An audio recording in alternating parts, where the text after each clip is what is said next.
Cthulhu's Prodigy coming to you live and direct from the Vista. Smoke me out, fam, with that dang shit on my left, old ninja of the world, old ninja. I am vengeance. On my far right, engineering on the 1 to 2 truck to Island Greetings plus Crowdo. What's going on? I gotta fix some stuff on the live stream, so sorry. Y'all saw behind the scenes a little bit. You're actually gonna see behind the scenes. Hold on, because I can only fix it live now since I'm already live. So here you go. You can see what There you go. the way that we look behind the scenes here. So basically, my display is wrong. It does All that right. every now and again, and this is how you fix it. If you're ever wondering how to fix shit, there you go. Well, I can see you. I can't see your behind the scenes stuff. So Yeah. No, is it on the live the stream? people on live stream saw it. They saw what I did. Oh no, yeah, I can't see. I'm not. Oh, I should open up the live stream actually. Well, homestead it in the live stream and give us those statistics. Yeah, hopefully you're early because you can see behind it. Yeah. Papa Bear was there. He probably saw what I did, so he's seeing it right now, and just went back. So yeah, Papa Bear is first in the chat. Thank you very much. And listener of the week would be Lyric. Thank you very much for listening. We appreciate it. Dope shit. Old ninja. What type of urban beverage or liquor are you pouring out this week and for homestead is? We're gonna pour out some Mickeys this week. 40 dog of Mickeys for. We're gonna start with Jack Angel. Jack Angel was an American voice actor who has voiced characters in shows by Hasbro, Hanna-Barbera, DreamWorks, Disney, Pixar, and many more. He played a major role in the original Transformers, the G1 series, which they call now whatever, which is, for you who don't know, it's the 80s series of Transformers. He was the character voices of Astro Train, Smokescreen, Ramjet, Omega Supreme, Ultra Magnus, not to be confused with Robert Stack, who was the voice in the 86 movie. He did the series, not the movie. He also was the voice of Cyclonus, Smokescreen, and many others. There's like 6 more that he was the voice of just on that show alone. He also worked on other 80s properties such as G.I. Joe, Super Friends, Scooby-Doo, and the Smurfs, as well as Hollywood films such as A Bug's Life, Monsters, Inc., Ice Age The Meltdown, Cars, Horton Hears a Who, The Prince of Egypt, Iron Giant, Aladdin, and more. Angel was born on October 24th, 1930 in Modesto, Cali. He died October 9th of 2021, just before his birthday. He was 90 years old. So if you Google his name, there is a pictographic history of all the characters he played by year, and it's like literally like if you're scrolling up and down, it's like pages. He's done so many voices, it's ridiculous. But R.I.P. to him. Next up, we have I'm probably gonna butcher the last name because it's probably pronounced one of 2 ways, but Chris Ayers or Chris Iris. Definitely not Iris. 'Cause those letters are all mixed up. Yeah, well, because he has the Y, so it's like making me mess up. But I'm gonna say Iris. Why would you He's still say Iris perhaps though? what? I'm sorry. It cannot be Iris. It's either Ayers or Ayers. That would be the only 2 ways that I think about it saying it, but it's Ayers. That cannot be Iris. A-Y-R. It's Ayres. Okay, then you misspelled it in the thing. Then Oh, it says Ayers is what it says. Okay, so that's what I'm saying, Ayres. Okay. So, sure. He's best known as Frieza's English language voice actor. He's also voiced Kai Corono and Gantz. Sorry, I'm butchering all of this. And then in Shingen Takeda in You're not Shingoku saying Masada. Arigato. No. Besides voice acting, Iris, he was also a stage actor, and he was a scriptwriter for other English dubs and other anime. He's been an ADR director, and he's even been a fight choreographer. He's performed on and off Broadway during his varied career. He was diagnosed with end-stage cardio obstructive pulmonary disease in 2017, but he shared his illness with his fans and on social media. His final role was caller number 1 in the animated short The Dog Park Prank Calls. he was 56. Mm-mm-mm. So I mean, when real you quick, the misspelling thing, it was in our little document, not the way it's spelled on the internet. So oh, yeah, we just oh yeah, on our internal like little notepad thing, it was misspelled. That's why I was like, why are you saying Ayers? Because yeah, it's just misspelled. yeah, because I have separate notes that have the Arabics. But if you look at what he looks like, he does not look 56. He looks way younger. He looks like he's 35. Wow. But the pictures he takes with like his dog and his girlfriend, he has an oxygen tank on him, so it's unfortunate. But he'd been afflicted for a while since 2017. He'd been sick for a minute, but he kept working. So Good shit. Yeah. last but not He was least, we also had he also voiced the most racist character ever. I'm just saying, Frieza. wait. Frieza was like the most racist character of all time. If he was a human being, he'd definitely be a grand wizard. I'm just saying. If you ever Almost watch said Dragon something, Ball, but- you know what I'm talking about. Call them all monkeys. Oh man, I was gonna say they made an animated film with Donald Trump voice acting. I wasn't Good aware of God. this. Last but not least, we have former U.S. Secretary of State General Colin Powell. He was a distinguished and trailblazing professional soldier whose career took him from combat duty in Vietnam to becoming the first black national security advisor during the end of Ronald Reagan's presidency, and the youngest and first African American chairman of the Joint Chiefs of Staff under President George H.W. Bush. During his tenure, he was involved in some of the most notable American military actions of the late 20th century, including the 1989 Panama Operation, the 1991 Gulf War, and the U.S. humanitarian intervention in Somalia. He retired days before the disastrous Battle of Mogadishu. One of his biggest blights, which he talks about in numerous times, referring to the report he used that contained faulty evidence of supposed Iraqi WMDs, which is weapons of mass destruction. He wrote about it in his 2012 memoir. He has won several congressional awards, including Congressional Gold Medal and the Congressional Medal of Freedom twice. In the mid-1990s, he was considered a leading contender to become the first black president of the U.S. Although he was fully vaccinated, Colin Powell was suffering from multiple myeloma, a cancer of plasma cells that suppress the body's immune response, and from Parkinson's disease. And he died due to complications of COVID-19. He was 84. Yeah, there we go. It's a real shame, with Colin Powell, because he had a huge black mark on his career with the Iraq War. Besides that, I think he would have made it a lot further with possibly getting into politics and becoming president, or having a real shot at becoming president. But I think because of that black mark with the Iraq War, even though the same information was given to everybody else, he still was part of the push to have us go to Iraq, and there's really no arguing that, and it just sucks, because like I said, besides that, the guy was pretty good to go, and he did a lot of great things, but you make a mistake. Somebody said, there's a funny thing somebody said, like you could build 100 bridges, but if you fuck one goat, You're a goat fucker. You a goat fucker. Yeah, you were good. Yeah, just like Prodigy, go fucker. Hey, certain states frown on that behavior. I know. In certain states, put a smile on their faces. I'm just saying. Oh, damn. Yeah, I wish he would have ran for president, because I think he was sort of more towards the middle on some issues, and he definitely did not like disgraced President Donald Trump.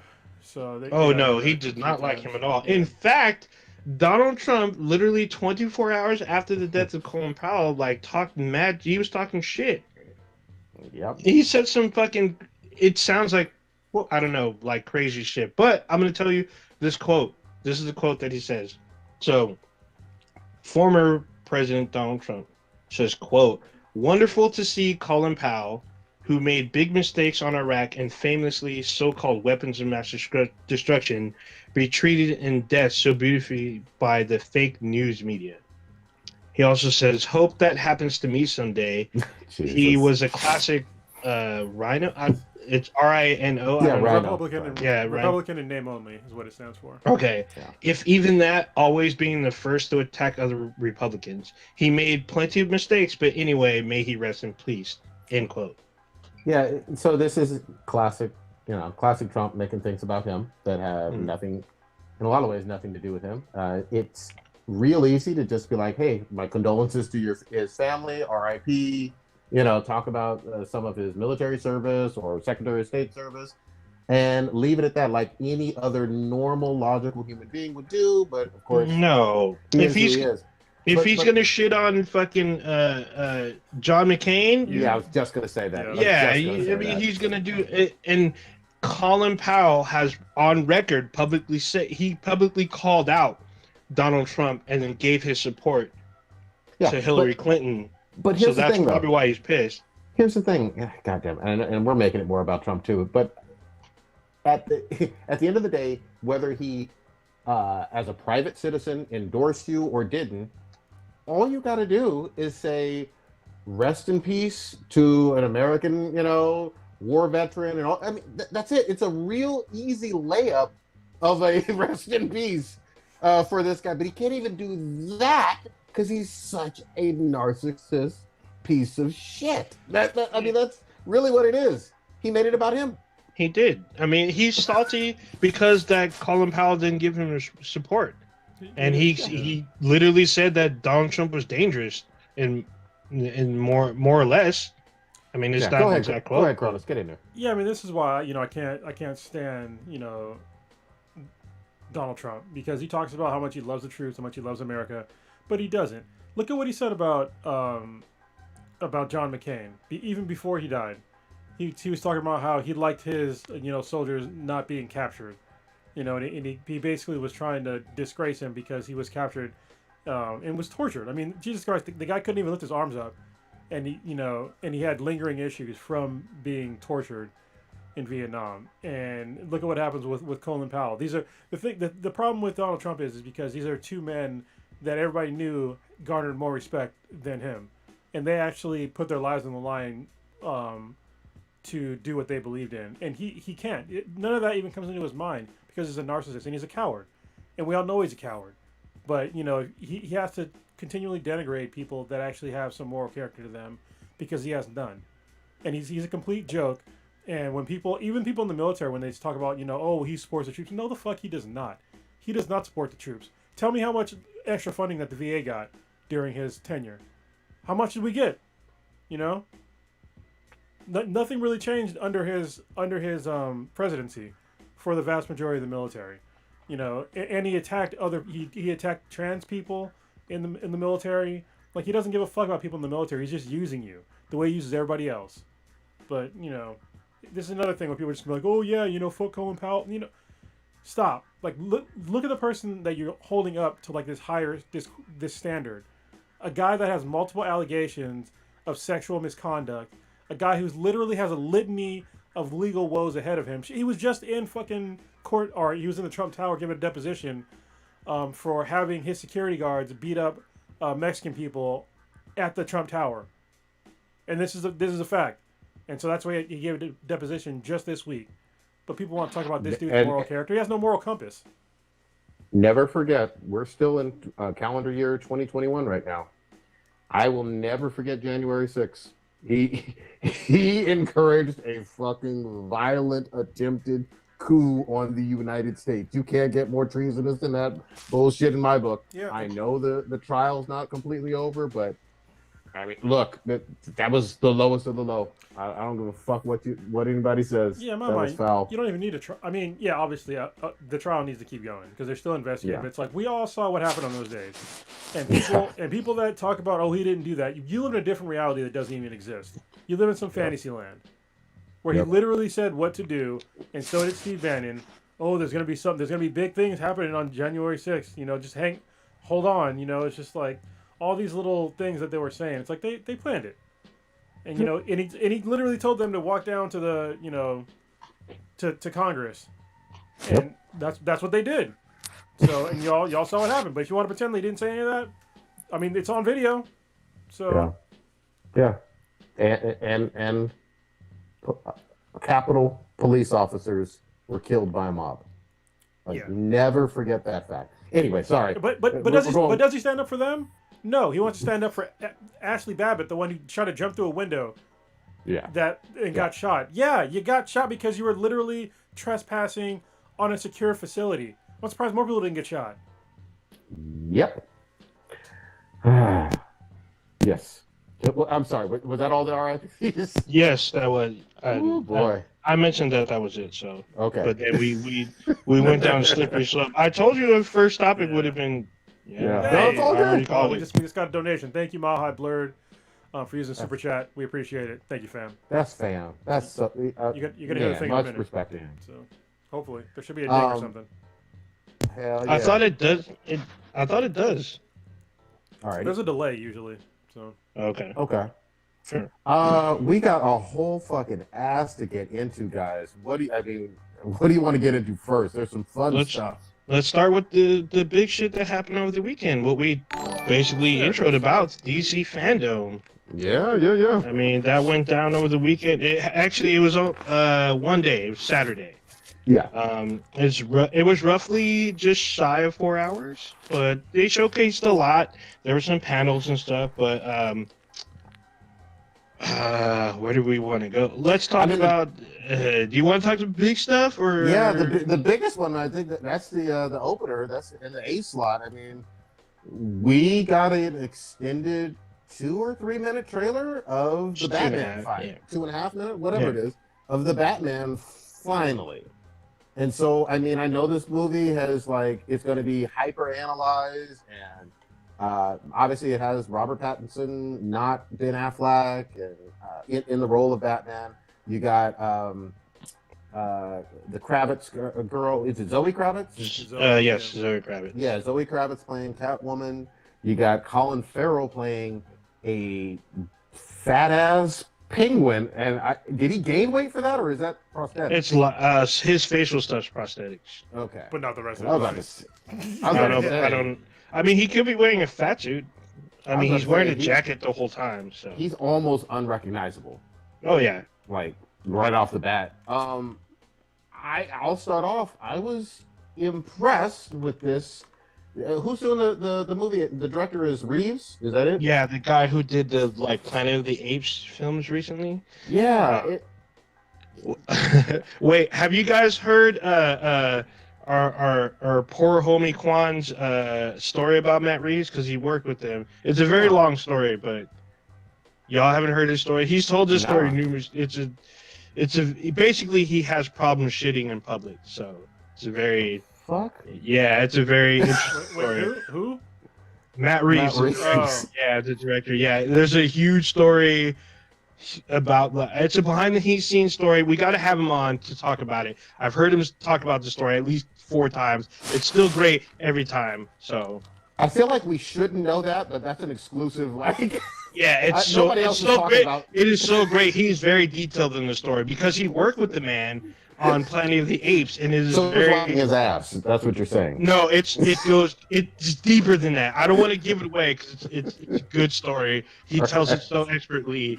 I'm always tuned into the story because it never ceases to amaze me because it is out of this world. You would never think any human would behave this way, but all right.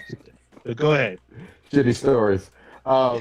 Yeah, overall, I liked what I saw. You know, I was, when Pattinson got announced, I was like, okay. We all think of him as Twilight. That's it, because that was his big. What was that? Sparkles. A trilogy? Yeah. Was that 3 movies, 4 movies, whatever the fuck it was? 4 movies. Yeah, a big franchise from back in the day. Well, I think about it from Harry Potter, but Oh yeah.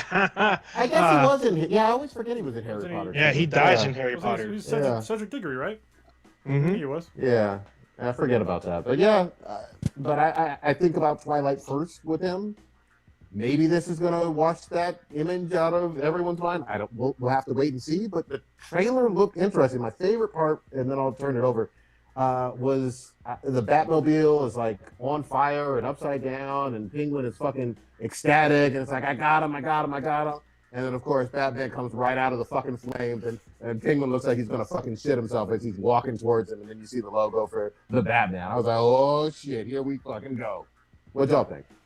Actually, I thought I was just, excuse me. I'm kind of disappointed with the way that Batman looks, to be honest, and the way that that even Bruce Wayne looks. He looks a little scrawny to me. I thought when he said that he was not gonna that he wasn't gonna put on, like, he wasn't gonna work out for the role, I thought he was just kind of kidding, and I just kind of put it out of my mind. But I don't think he was kidding. Like, he doesn't look physically imposing at all, and I'm just like, every other previous role that is played. So historically, Batman's supposed to be at just beyond the peak of human potential, physically and mentally. And so that's why you see the other, actors that played Batman, they put on a vast, like, muscle. If you look at Christian Bale's version of Batman, he went from the Machinist, which basically was damn near knocking on death's door, directly to Batman. He put on like something like 60 pounds of muscle in like the span of like a year or something like that, maybe a year and a half, which is crazy. But to see, Robert Pattinson not really put in any gym work, I'm like, I mean, it makes the character kind of less believable to me. But I'll still give it a chance and watch it. Probably not in the theaters, but it's just weird that somebody wouldn't want to do that. It's like he's supposed to be physically imposing and like beating up people, but to be some scrawny dude, like, it's gonna make it less believable to me. So. Is this supposed to be year 0 or year 1 Batman? I don't even the young Batman. He's supposed to be a physically imposing guy. I don't know why they decided to go that route, but maybe the movie's gonna be dope. Maybe that's just like maybe it's just a small little complaint that I'll have. Yeah, it's just weird. What do you think, Old Ninja? I didn't even think about him being physically imposing because from what I understand, this is supposed to be like year 2 because people know. I mean, the Gotham City Police they have a bat signal, so he's been around for them to have a signal for him. So I guess it's supposed to be year 2. Rumor has it's supposed to be like an adaptation of The Long Halloween. So I guess the Riddler, he doesn't look like the Riddler. I mean, there's like riddles everywhere, but he doesn't have his like signature suit and whatnot. He's more like a nerdy homeless guy, kind of. I don't know. It's kind of weird, but I do have to say Batman appeared unhinged in the trailer, and the one scene I probably like the best is the scene where he's walking down the hallway and they're just unloading on him, and everything's just bouncing up, but he still takes them down. I'm like, holy shit, because it's literally dark as fuck. The only light that illuminates the hallway is the gunfire. So I'm just like, oh, and he's just walking up to him like he doesn't give a fuck. And they show him just beating people to a pulp again. So, I mean, and we get Catwoman. So I'm just like, well, how does this all? I want to see how this all fits together. I mean, I'm not super impressed with the Batmobile, but it does go pretty quick. I guess it's got like a jet engine strapped to the back or some shit. So, I mean, I'm interested for sure, but I'm not like super overwhelmed. But definitely, this does look a lot darker. Like a lot of people said, this feels like another kind of like Nolan knockoff. I mean, it could be maybe even darker. We don't know. Got to wait until March 4th when it drops. I mean, if it's a Nolan knockoff, that's fucking high praise. I know. So the Nolan movies were pretty solid. My one knock on The Dark Knight Rises is always going to be I didn't really like what's her name as Catwoman. That just didn't work for me. Yeah. So I want Selena to be awesome, and I haven't seen Chloe in a whole lot. Or Zoe.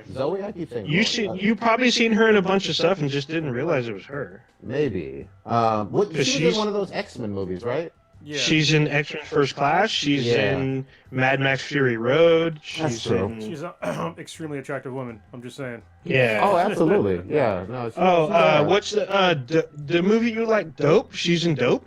Oh, that's true. Yeah. But I haven't seen her maybe in a lot of action type roles. But again, I'm on board. I'll see what she brings to the fucking table, and I hope this is an impressive, fun fucking Batman movie. We've seen a whole lot of fucking Batman and different types of Batman. Most importantly, though, I hope that Matt Reeves pays attention to Batman being a better detective, because that was my big knock on Affleck, not of him as an actor, but in terms of his detective skills, the way it was written. In those movies, I didn't get the sense that he was the smartest guy in the room ever, not a single time.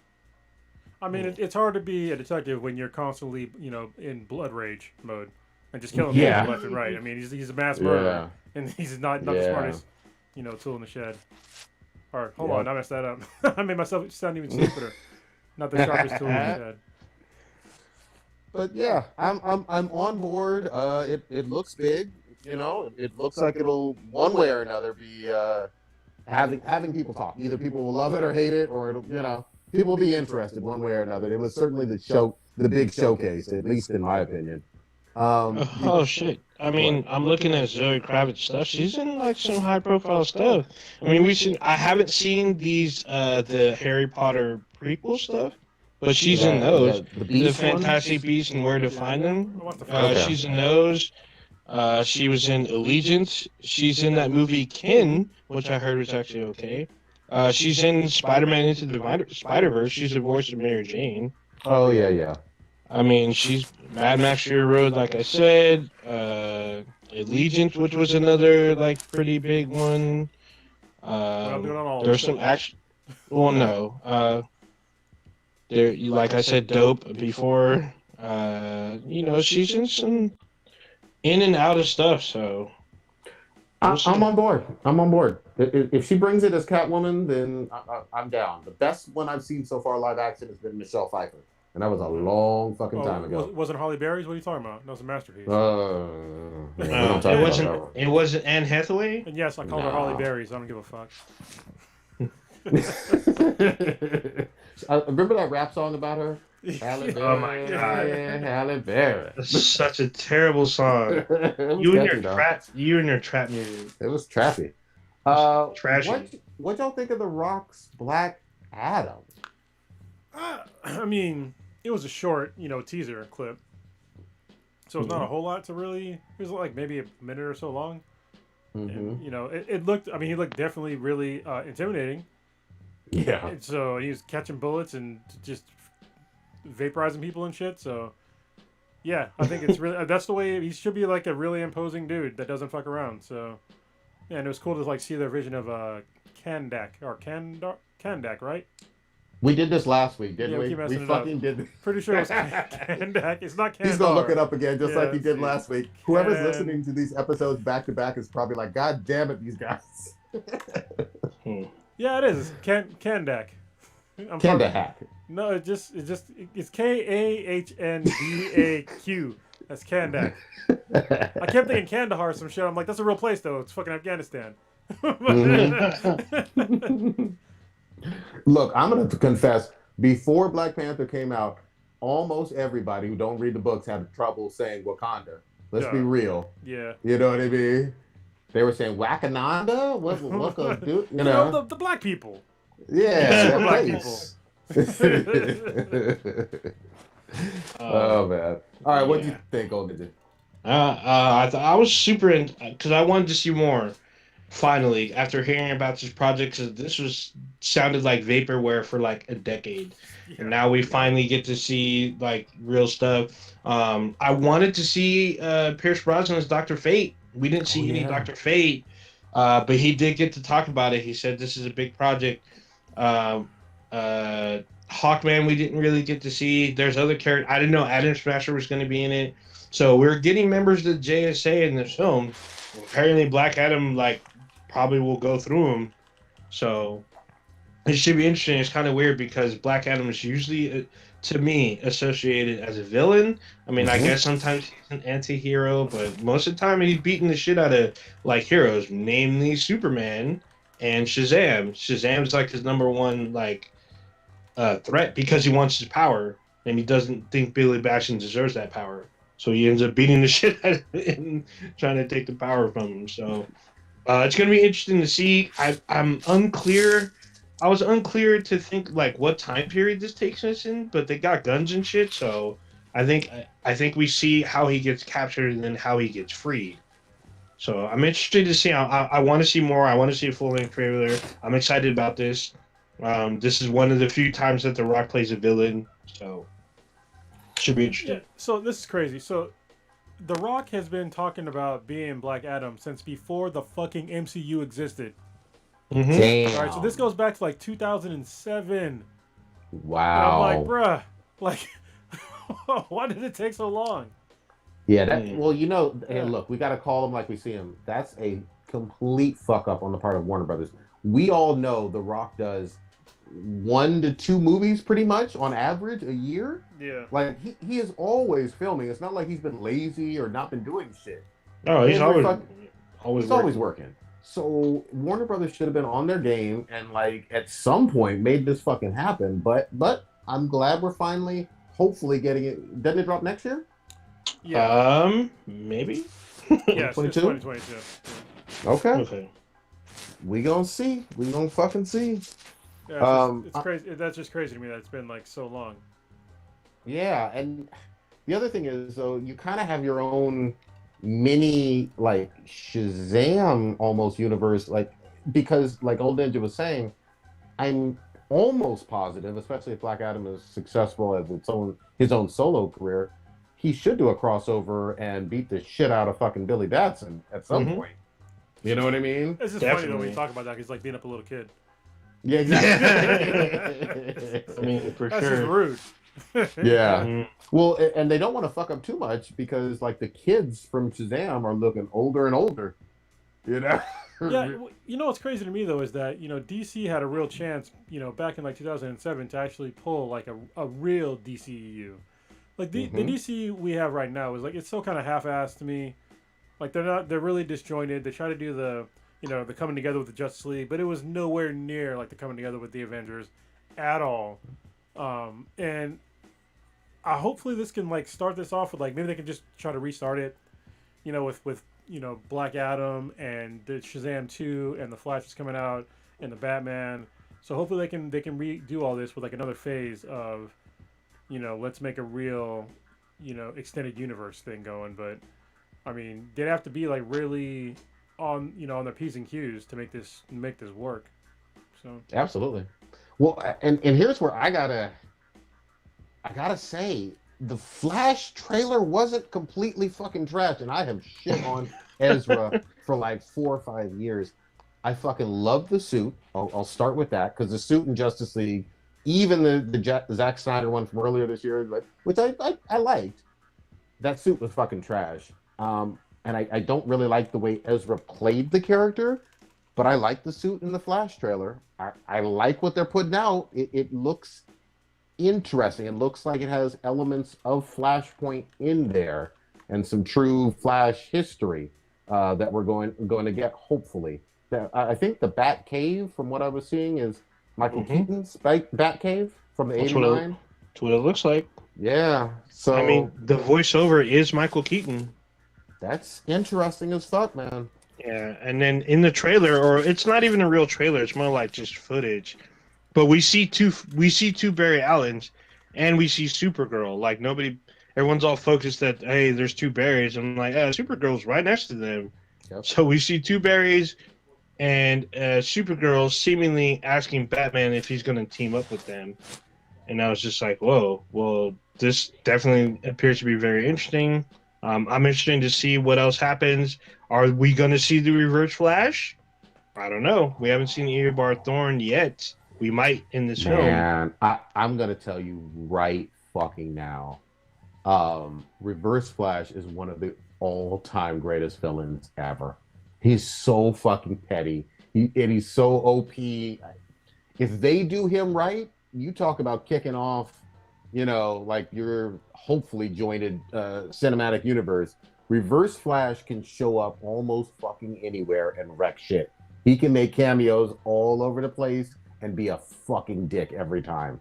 That would be fun. Why else would we see him seemingly go into the past and like be with his mom and We know that's how he starts Flashpoint. Goes back to save his mom. So we shall see.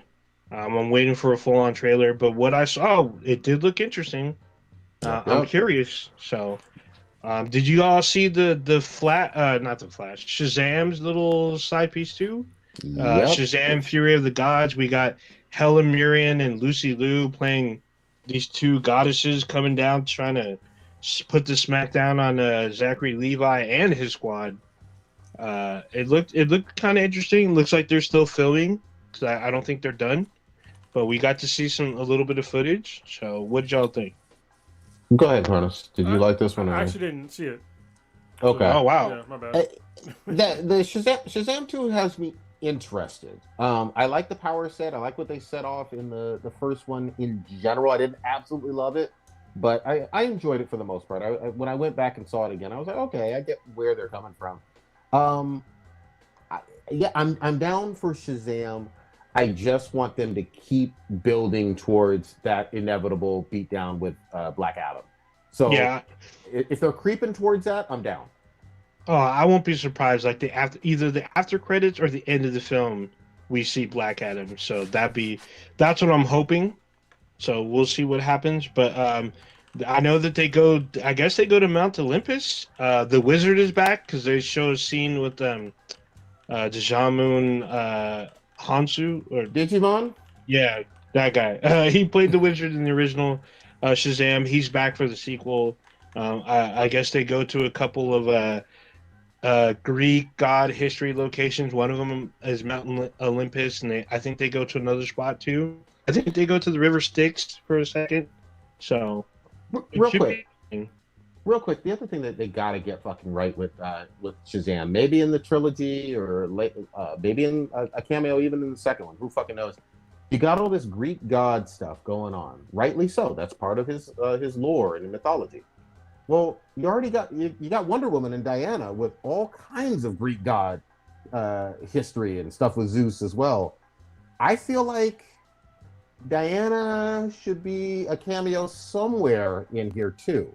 Or they should allude to her, or you know what I mean? Like, I kind of disagree. I think it's mainly going to be the powers that's been bestowed to him, and then the first champion coming for his ass, and like them warning Billy, like, you need to like kind of step it up and be aware, like, know your power set because the other guy does, and he's coming for your ass. Because usually it's Shazam and Superman against Black Adam. Generally, from what I've seen, I mean, maybe mention of Diana, but I don't think we need Diana. I mean, she's going to be doing her next film, Wonder Woman 3, because there's a segment with Patty Jenkins. There's like a little Q&A. She talked about the third film ramping up. So, personally, I think it should be about the first champion, him being on his way, without any kind of mention of that. To me, it's going to lose its luster. But we need to have more of this whole meeting with Black Adam and Shazam, and maybe a little Superman in between to help him out. So that's what I'm looking forward to in this sequel. Even though we have two goddesses coming down to whoop his ass, or him and his family, because they're in it too. But real quick, going back to the Batman, I'm a stickler for this. Gotham has to look fucking gritty, and I absolutely, one of the reasons why I hated Birds of Prey so fucking much is that was the worst Gotham I had ever seen in a movie. And I'm even talking back to the 90s Batman with the bat nipples. That was just a shit Gotham. This one looks interesting to me. You see like him and Catwoman kind of as the sun is setting, or maybe the sun is rising, possibly after a night protecting Gotham and whatnot. Gotham looks like it's a fucking corrupt, dirty, filthy mess, and that's the only way I ever want to see fucking Gotham. Yeah, I mean, there's rumors that we might see Joaquin Phoenix as Joker in this for a split second. I doubt it, but you never know. Could be a cameo. So, who knows? Could be. So we'll see. But March 4th is not that far away. So we shall see. But I'm interested in that one for sure. And then the other big takeaway for me was Young Justice. Yes. Young Justice Season 4. So when they did their panel or whatnot, they dropped episodes. So season 4 started on HBO Max. They dropped 2 episodes, and then subsequent episodes will air every Thursday. So every I'm down. Thursday. And apparently this is supposed to be huge. There's supposed to be 20 some odd episodes for this season. I'm down. I'm working my way through season 3 still, but I'll catch the fuck up. It's a great Oh, series. shit. Are you serious? Yeah, I started. So Blue and we started season 4. And it's definitely a different pace because season 3 it has a lot of moving parts, a lot, and there's a shit ton of characters. Not that's just the Young Justice side. There's also the Leaguers that they work with. So there's a lot of shit going on. This one kind of slows it down. It's a lot more political, but I don't expect it to stay that way. It's probably going to get just as crazy as the last 2 seasons. So I'm on board. I already started, like I said. There's going to be probably a new episode tonight at midnight. I'm probably going to watch it before I pass out. So it looked good. I'm happy that it's crazy because this show has been around for like over a decade. Yeah. But yet we don't have 4 seasons. They had a hiatus though for several years. They've had several hiatus. It's literally years before season 2 and 3. And then when season 3 dropped, it's been like 2 years. I think there's like 5 or 6 years between 2 and 3. So, real quick, there was a teaser, and I don't know if it was official or not. So fact check me if I'm wrong. I thought I saw a concept art for the Blue Beetle suit. Yes. Okay, so that was real. Yeah, that's real. And so they did a panel. They did a panel with I believe his name is pronounced Zolo. Like yeah. So he's Miguel from Karate Kid. Yeah, or Cobra Kai. Sorry, I keep thinking right. Yeah, so he's Blue Beetle. You want to talk about perfect casting? I mean, that's right there. He's got the training from his stint on Cobra Kai, and so it was him and the director discussing the upcoming movie. So it's an exclusive movie to HBO Max. And they did some concept art and I guess some storyboarding a little bit. I didn't watch all of it. I only caught glimpses. I caught the story art that they were working on. And there's a little bit of Q&A on there. So I was like, oh, shit. And it wasn't very long. It was like maybe like a 5-minute Q&A. I'm going to tell you this right now. If you get the fucking suit right and you don't go cheap, Warner Brothers, you could have something that's kind of a cross between an Iron Man suit at times and a Venom symbiote suit at times. That fucking Scarab can do goddamn almost everything. He's OP as fuck. So again, if you get this suit right, I'm all the way in. I need to see a full trailer. It's too early to tell. I like the casting for Jaime Reyes, but get the suit right and I'm down. Chronos, what do you think? I didn't watch that either. Okay. Did you see the concept art though? Did you see the little clip? Or it's not a clip. It's just like it's a very cool drawing, fully colored and everything. It's actually pretty awesome. No, I didn't see it. So I guess Ted Cord is either in it or they will pay a lot of respect to him. Well, no, you have to have Cord Industries and Ted Cord. Yes, Cord Industries is in it, but I don't know if Ted Cord will be featured because it will be a Jaime Reyes story. Well, it should be at the bare minimum similar to Ant-Man in terms of like you have the old man, with some of the experience and whatnot, and then you have Jaime, the new one. Yeah, as long as there's respect to Ted, then I'm cool. So that's cool. Prodigy, you were up here fapping, telling everybody that you're can't wait for this Batgirl film, I guess, for HBO Max. Okay, so Batgirl's fine as fuck. Like, who the shit is that actress? Wait, who are you? God damn! Look her up. What is her name? Yeah, Backbone is bad. So you're not talking about Batwoman, right? You're talking about Batgirl. Batgirl, not Batwoman. Batgirl. Leslie Grace. Yeah. I was like, oh boy, hold up. I'm interested now. Well, all right. Oh, this is weird though. I just saw like when she was born. It's like I was a fucking sophomore in high school. Oh, we're old fucks. We are old fucks. But yeah, now you see, I don't know anything more than that. But I do know. Well, I don't know, but I'm hoping they tie her to what's your boy that's going to be Commissioner Gordon? Jeffrey Wright? Isn't he going to be Oh Commissioner Gordon? no! So no, they brought back J.K. Simmons to be Commissioner Gordon. Oh, well, then where is Jeffrey Wright going to be Gordon? I thought He's Gordon in the Batman. that's what I'm saying. I thought that they were So going to tie her to no. him. So remember, apparently the Batman is on Earth 2. Oh shit! So Okay, I can't keep up. that's why you're able to get a different Gordon as well as a different Batgirl. So apparently Okay. they're going to have a Batgirl on that one as well. So Okay, I thought this was that Batgirl, but all right, I'm down. She bad, so we'll fucking see. Kronos, you did see some gaming from Warner Brothers, Suicide Squad and Gotham Knights, right? Yeah. They both. I mean, they said they were gameplay footage, but it's not gameplay footage. They're just cinematics. But it was fine. I mean, Suicide Squad kills the Justice League looked pretty cool. I like the whole vibe around it. It seemed funny. Shit seemed really funny.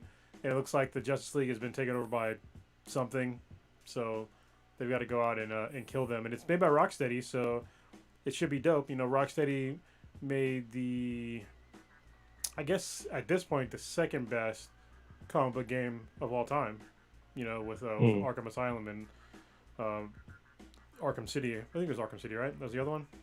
yeah, Arkham Asylum, Arkham City, and then Arkham Knight. Yeah, I mean, they were all fantastic games. It only got topped by Spider-Man and the Miles Morales Spider-Man, in my opinion.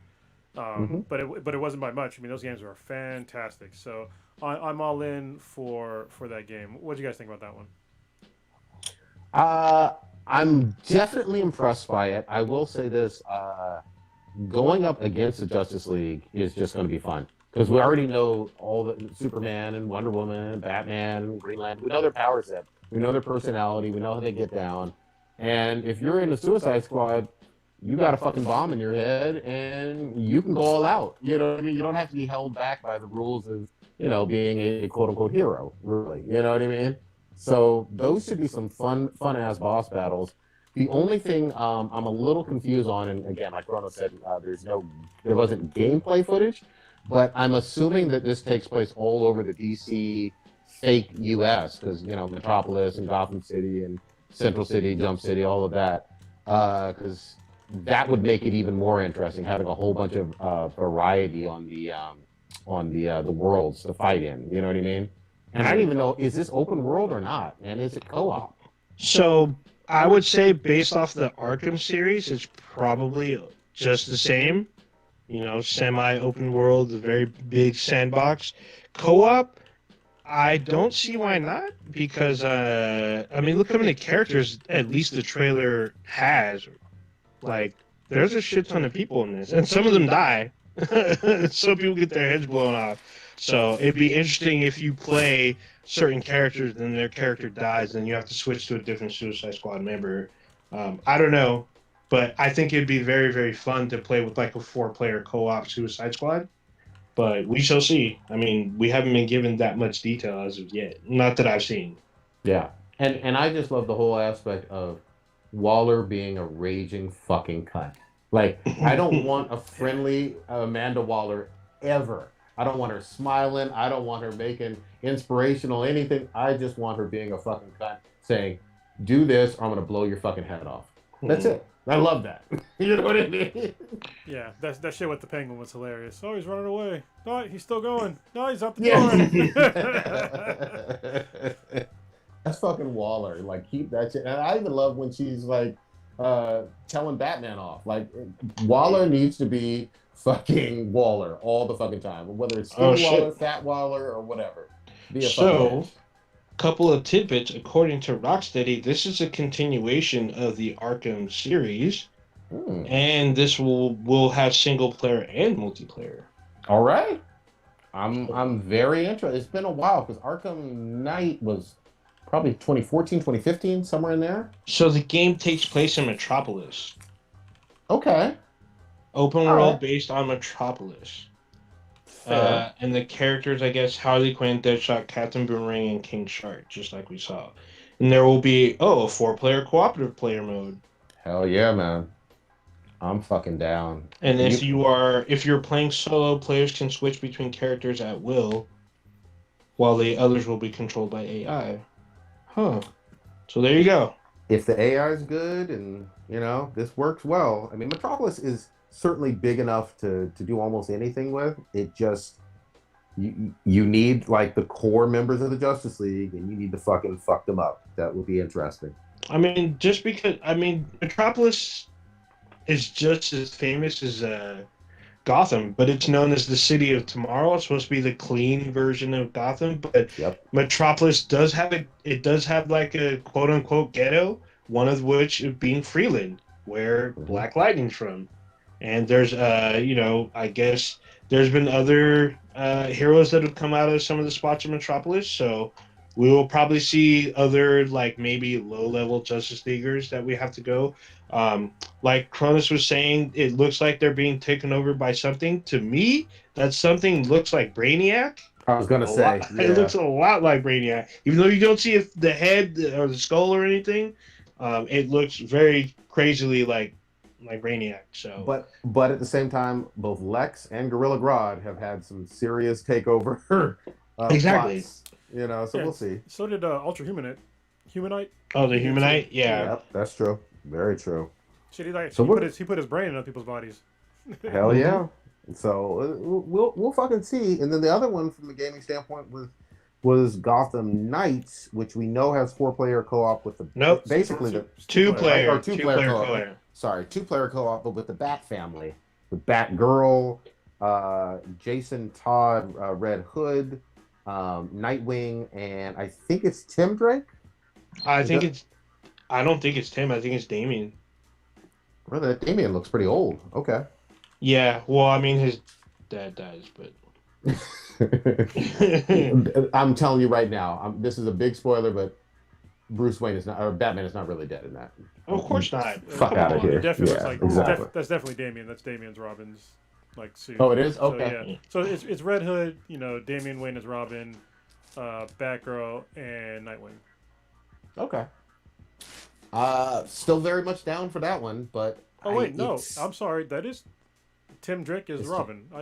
It's Tim. Okay. Yeah. Okay. And then Jason Todd is obviously Red Hood. So okay. There we go. All right. Sure. We'll see. My only issue is I still want to see well, maybe did we see gameplay on this one? Yes, there's been you can watch a 30-minute.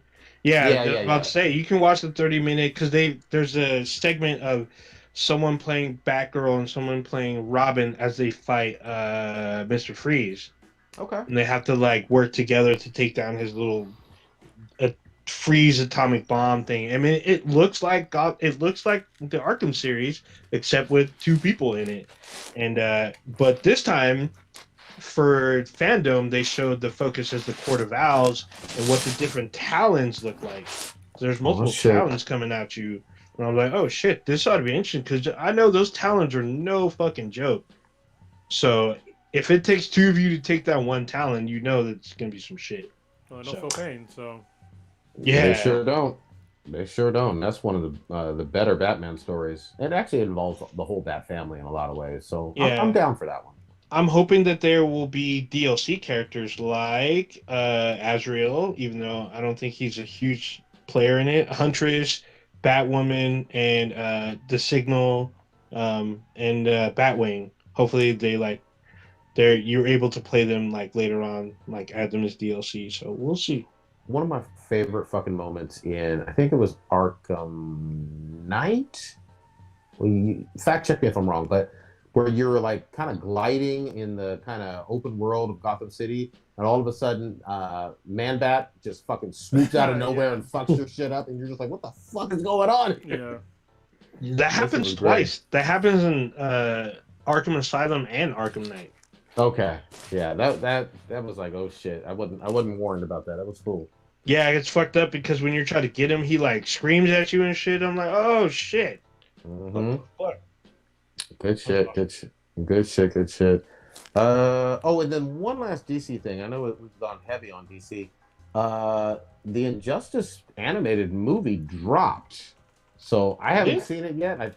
Or maybe it's just on digital. So some people are buzzing about it. Some people don't like it. Some people say it doesn't give enough of the story, like obviously the comic or even some of the video games. They've had 2 fighting games about it, but I want to fucking see this. We've talked about Injustice on here for like 5-6 years. I'm down, and I hope it's good. We'll see. But have either of you seen it yet or no? No, I didn't know that. I knew it dropped on digital, but so I'm checking out HBO Max, and they have a fandom collection. So stuff that they talked about, because I guess they talked about Teen Titans Go, fucking trash ass show. I guess there's some new shit. This other shit, which looks like trash, the Aquaman King of Atlantis. I don't know what the fuck you're thinking with that shit. Yeah, so I mean, it's an animated show, but I'm not a fan of the animation, and it looks super jokey. Is that the Steven Universe looking one? Yeah, it's the Steven Universe looking one. No, it looks like the Thundercats Roar. That's what it looks like. Well, same shit. To me that looked like Steven Universe. Oh, really? It looks the same. Yeah, it looks like they're all the same universe. And then, so for the longest time, Batman: The Long Halloween Part 1 was on HBO Max. Part 2 is on there now. So you can watch the whole thing. So both of those are on there. I know they had panels with Doom Patrol, Titans, because I guess there's some behind-the-scenes stuff with Titans. There's some more. Definitely Superman and Lois, which is actually actually pretty good fucking series. Despite it being on the CW, it's actually one of Superman's better shows, especially of late. And then. I guess there's some highlight stuff from the Batman on here. You were talking about on Twitter or in the chat. Did you started fucking heavy with Stargirl?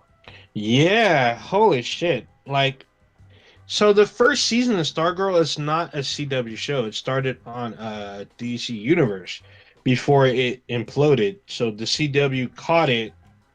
And they did season 2, and season 2 I was kind of like, they're going to CW this and make it all kind of light and fluffy. It kind of starts that way, but then it gets super dark kind of gradually. It doesn't hit you all at once, but it's like they do things with the villain where it becomes psychological to the characters to where it inflicts pain. And like this like entity literally attacks them through fear, through their guilt, through everything they've ever doubted themselves with. And it's just like, it's good because they don't show, like, if you watch The Flash or like Arrow, they usually show the villain in the background, like looking all brooding and stuff. You don't see the villain doing this stuff to them. You just see what happens to them in an entire episode and them like literally utterly breaking down. And I'm just like, holy shit. And like, it even makes you question, is this in their head or are they being afflicted by this entity? And sometimes you don't know. I mean, as you progress through the series, you kind of put it together like, yeah, but like he literally breaks them down to their core. One of them, he gets even racial. For instance, like there's a young African-American girl on the show. She's Dr. Midnight. And this entity shows up as a little blonde-haired, blue-eyed white kid, and he goes to this girl, and he's just like, he shows her the JSA in their prime. He's like, you see this? You'll never be a part of this. You're the wrong gender. You're the wrong color. Like, you're nothing. And I'm just like, holy shit. And this girl, you see her face, like, kind of crumbling. But he continues to attack her with these things, and she has to, like, kind of face it. But they do this per episode, per character. So, like, one character, it literally breaks down, like, you know, what is going on with them. Like, one of them, his parents are killed by Solomon Grundy. So he's trying to reconcile with Grundy, realizing that he's just kind of like a force of nature. But then when he sees that he might have killed a young girl, and they show this dead 10-year-old girl's body floating in the river, and he accuses him of doing it. But then you find out there's more to it than what it was, and it just becomes this whole thing. And it's weird to me because there's more blood in these episodes than there was in Venom 2. Damn. So it was done really subtly. It was done really well. A new episode, because they were on a hiatus, a new episode just dropped the other day. I have not watched it yet. I'm probably going to watch it in the next couple of days. Stargirl's actually kind of, gotten better for me, even though it does start out a little light and the fluffy stuff, but it gets dark like super gradually. And I think they did a really good job in telling dark stories and still keep it kind of, PG-13. So Good shit. Kronos, get in here on the. Oh, go ahead. I was gonna segue into Batwoman. Yeah, that's what I want to talk about. I was gonna say. Go ahead. We're Break it talking down. about DC. Hopefully, this will be done with DC after this. We're talking about Sure. DC a lot. So yeah, when Batwoman first came out of the show, we kind of all trashed on the show. Even though I didn't watch the show, I said it didn't look that great. So I was kind of on the train as well. But I think it was universally not liked on this show, and we were talking a lot of trash about it, about how the action wasn't great. Ruby Rose's performance wasn't that great, and she seemed rather stiff, in fight scenes and stuff. I think those were actually the exact words, and apparently Ruby Rose released a long thing on Instagram, which is funny because she put it in most of it in cursive, which most people can't even read fucking cursive anymore. But I read it slowly, and there was a whole bunch of issues with that show, like on set, specifically with her and some other cast members. One of the main things was when we were talking about like her being kind of stiff on set. Well, apparently she had like broken her neck and like had some, I think it was like a tumor or something like that like broke her ribs, and so she was in the hospital. And 10 days out of the hospital from those, pretty serious fucking injuries, they had her on set. And so that's probably one of the main reasons why she didn't look quite up to snuff with like action scenes in the show. And there was also like issues with like some of the showrunners, and I guess somebody died on set, and another person got like third-degree burns, and they were just like not treating people the right way. So after reading like all of her statements on Instagram, I was like, man, like this really shows like there's usually three sides to every story, right? Their side, the other side, and the truth. So this is at least showing her side of the story, which I'm more inclined to believe because she came with receipts like showing her X-rays and shit, and her being in the hospital. Like this wasn't a joke, and I know that I think it was Warner Brothers who did it. Like they had a statement, but it didn't really seem to address anything that she was talking about.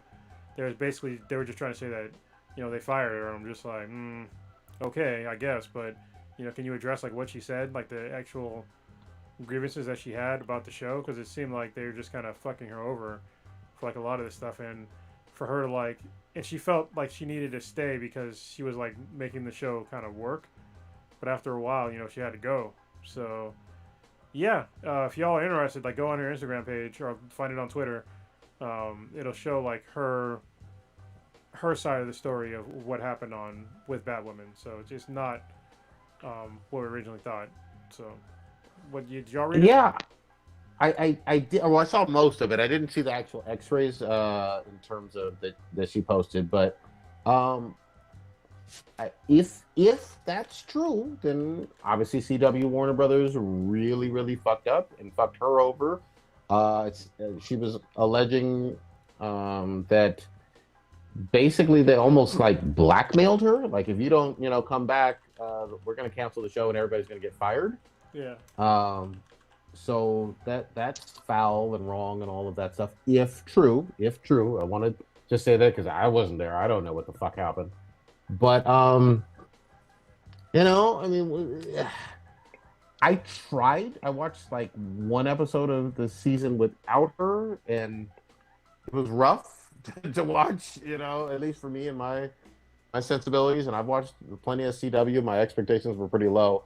But that's neither here nor there. If they were abusive on the set and were fucked up when she was literally recovering from a major injury and trying to film action scenes with her, then obviously that's wrong. And that's all the way foul. And somebody should pay for that shit. Like that shouldn't go down, that way. And then her losing the lead role over that, or leaving the role, whatever the fuck happened, obviously would be fucked up and wrong too. And I would hope that they would bring her back under very different circumstances with very different leadership, maybe. But yeah, this is not good. Now, what was interesting to me though is obviously the CW shows are part of a larger CWDC shows are part of a larger kind of network. They do crossovers and all that other shit. So I'd be curious to hear, well, is anything close to this going on with Legends or Flash or back in Arrow days or Supergirl? Like, Doesn't seem like it. Hold on, real quick, let me just read the Warner Brothers response, and it's like, I'll read it word for word. Warner Brothers response to this: despite the revisionist history that Ruby Rose is now sharing online amid the producers, the cast and crew, the network, and the studio, the truth is that Warner Brothers Television decided not to exercise its option to engage Ruby Rose for season 2 of Batwoman based on multiple complaints about workplace behavior that were extensively reviewed and handled privately out of the respect for all concerned. So, I mean, she came with receipts, and they didn't address anything that she was talking about in their response. So, to me, it has me leaning a little bit more towards Ruby Rose's allegations towards them, because, yeah, just saying that basically we decided that just to basically fire her because of multiple complaints, but they don't talk about what those complaints were. I mean, obviously they don't have to, but I mean, she at least went into specifics about what the fuck happened. And I haven't heard anybody on set that said that Ruby Rose did anything wrong. So I haven't heard either, but she's the first one that I don't follow all of Batwoman news, but she's the first one I've heard that's been vocal with really concrete complaints about the set of Batwoman as well. Like, there's multiple other actors and writers and other people on there. Like, a lot of people need to speak up if this is true. It shouldn't be just her if this is true. Go ahead, Alden. I didn't read her statement. I was waiting to see what you guys wanted to bring up about it and whatnot. I just knew that everyone's talking about it. I mean, we've had a cast member from Arrow on our podcast, and from what I can tell, like what Prodigy was saying, Legends, Arrow, The Flash, which is going on to season 8. I haven't heard anything, remotely crazy from anyone else on the, cast. Even people that got fired. Well, no, the one guy that got fired was the guy who played Ralph Dibny, and in that instance, the CW came with receipts. They showed like the tweets that he was doing, and I guess he was drunk a few times, and he said a lot of racist, misogynistic, and some homophobic stuff, and they showed it. And so they were just like, they fired him quick, fast, and in a hurry. Hold on, I misspoke for a second. Somebody didn't die. Somebody got paralyzed on set. Okay. Which, I mean, still, that's pretty still fucking awful. shitty too. Yeah, it's not good. I don't know all the circumstances that led to that. Maybe it was a tragic accident. I don't know. And I'm not trying to defend CW, Warner Brothers, if this is all true. I'm just trying to say, I don't know. And there's so many DC, CW shows, I haven't heard of them being this foul, perhaps. But go ahead, old ninja. Yeah, what I want to hear is someone from like the crew. I mean, I know that they're probably unionized or whatnot, but anyone that left the show or someone else that can speak out about any of the shows, including Black Lightning and whatever else and whatnot. I mean, the CW is about to drop another DC show from Ava DuVernay. So, the Niobe, Niobe, right? I believe. Yeah. So, and this is a new. Mm-hmm. Yeah, so this is coming out supposedly soon, within the next 3 or 4 months, and they were talking about this at Fandom as well.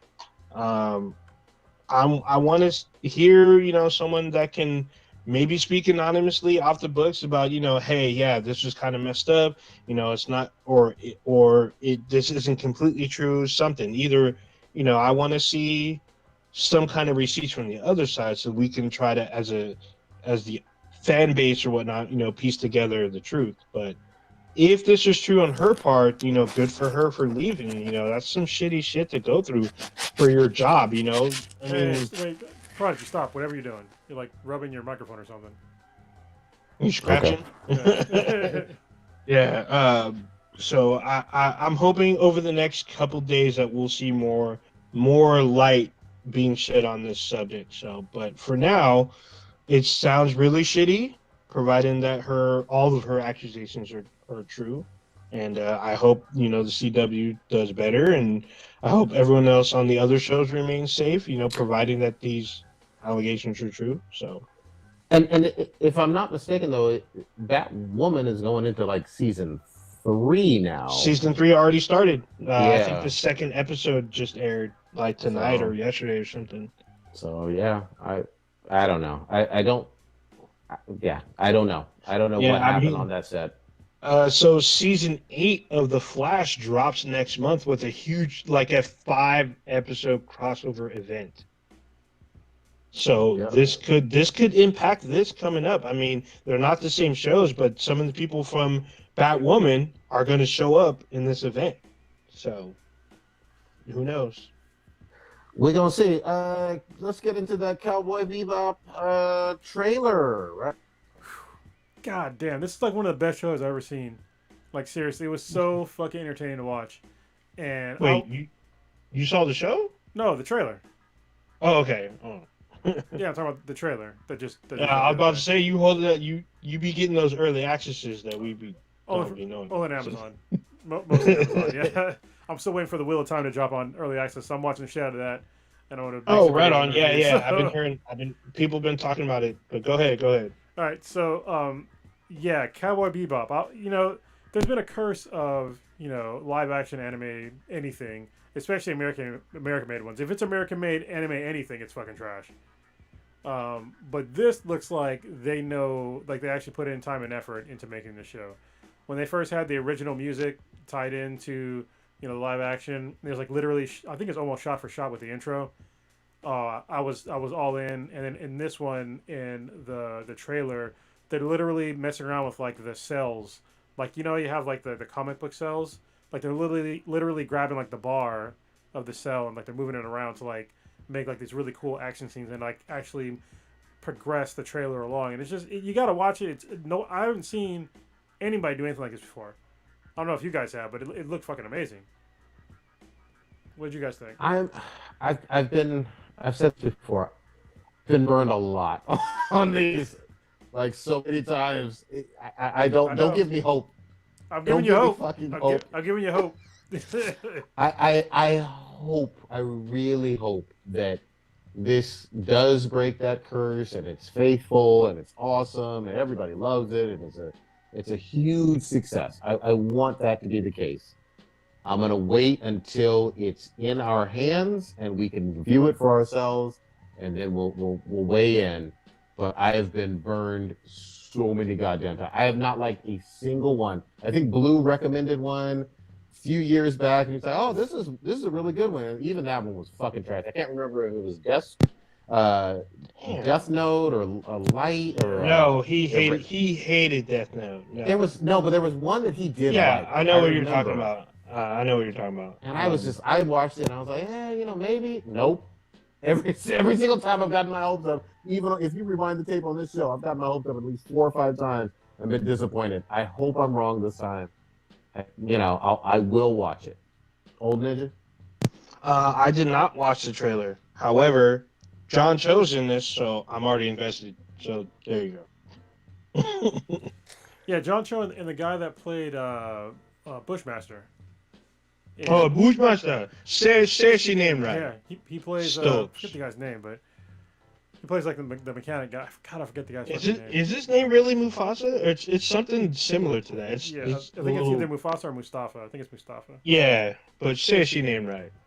Dude, I love that fucking actor. Like, just that one season, I still think about how great he was as that fucking character. And he looks that'd be awesome if they sold that rum.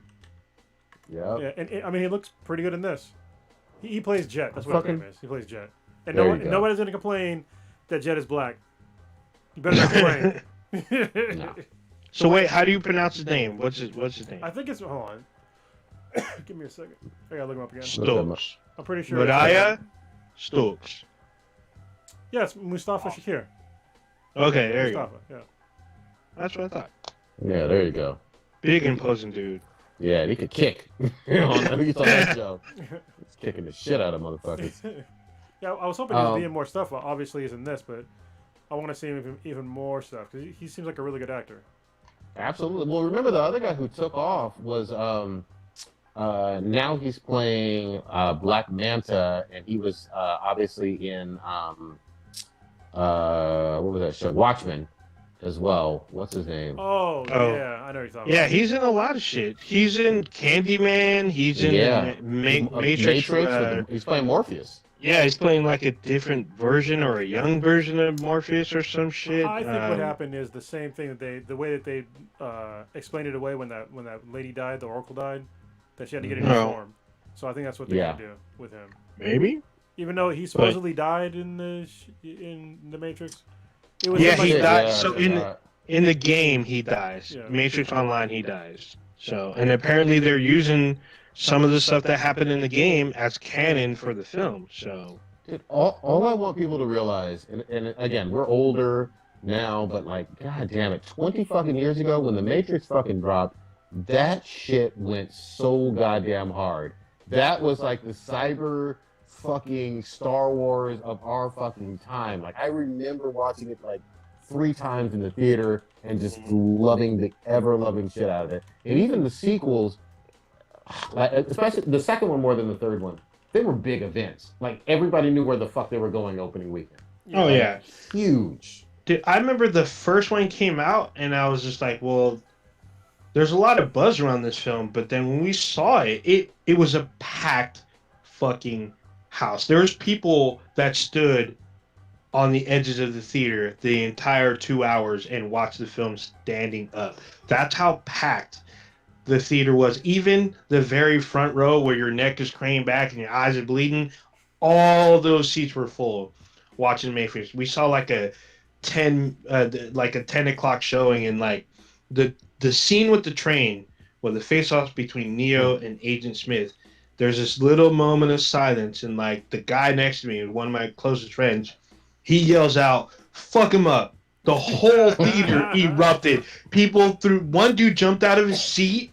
Someone threw popcorn in the air. The whole fucking theater was cheering. It was so insane. It was insane. I'll never forget that moment. That was when it dropped. And it's fucked up because literally like 2.5 months later, episode 1 from Star Wars fucking dropped. So damn. I remember watching that because it was crazy time. I was going through comm school in the Marine Corps when that movie dropped. I remember we had to drive from like 29 Palms to like fucking Ontario to go watch that movie. God damn. And we were like, damn, it was like me and like 3 other nerds. But we loved that movie because there was like, I remember like the trailers were like so like obscure. Like, what is the Matrix? And we're all like, well, what the fuck is the Matrix? You know, like, so we just want to see what is the Matrix. Like, we don't understand. Yep. And the first scene where like, you know, Trinity just jumped and the whole goddamn scene shifted and like turned, which is now people use that all the time now. But that was the first time I saw it being used. Yep. It was like that 3-dimensional shot. Yeah, my fucking jaw dropped on the floor. I was like, what am I watching? Dude, when he was getting shot on that rooftop and fucking limbo bent backwards and shit, and then bullets fucking sailed back, I was like, what in the shit is going on? This is some other shit. You know what I mean? And then remember, in between the first movie and the second movie dropping, everybody's like, well, what the fuck does Zion look like? You know, what's that going to be? Like, there was all kind of a... I remember people doing like fucking college articles, like just writing their own fucking fan fiction. That was the first time I was exposed to fan fiction based on the fucking Matrix shit. Yeah. Like where people just would write their own shit and be like, hey, I'm putting this on a blog, you know? Oh yeah, there's it wasn't even a blog. Well, actually, no, I guess back then it was a blog, right? Yeah, back then it was a blog. Yeah, I mean, yeah, you're right. And then like, when you see Zion, you see like famous like people. Yep. Like you had what was it, Dr. Cornell West was on there. Yeah, he's like one of the council members. I'm just like, what the hell?